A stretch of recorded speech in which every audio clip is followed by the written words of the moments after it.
Flags across the country are flying at half-staff tonight as a tribute to the late Jimmy Carter. The nation's 39th president died yesterday at his home in Plains, Georgia. He was 100 years old. 69 News reporter Bo Colt now is here with more on Carter and the impact he had on our region. Bo. Well, Wendy, President Carter made multiple stops to our region. His first 7 months before he was elected in 1976. His last in 2013. And Carter also helped calm fears during the near nuclear meltdown at 3 Mile Island.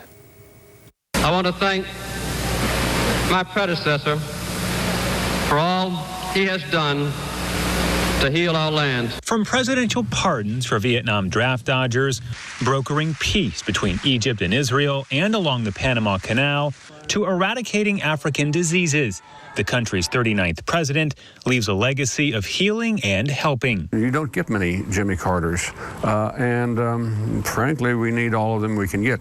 Maybe not in the presidency, but as a humanitarian leader. And in 1976, Carter visited Albright College in Reading, speaking on religion, jobs, and a vision for the country. You got what I consider to be a stupid and unfair tax provision. And in 1990, Carter courted about 2,000 Moravian students in Bethlehem, stressing income inequality. If you make less than $200,000, you pay 33% income tax.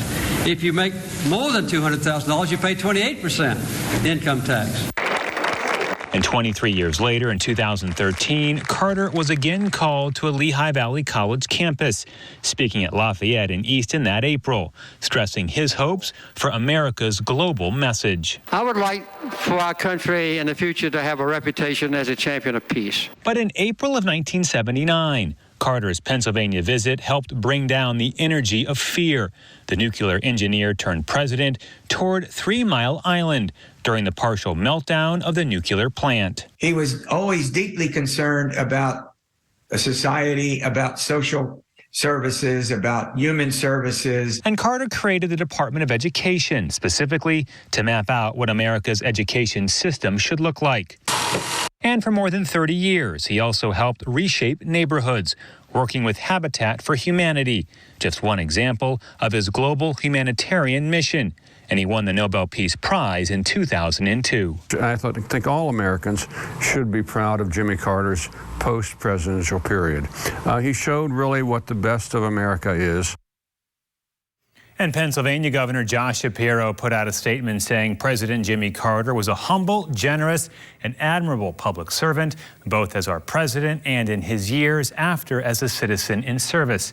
Now, Carter's state funeral is set for January 9th in Washington, D.C.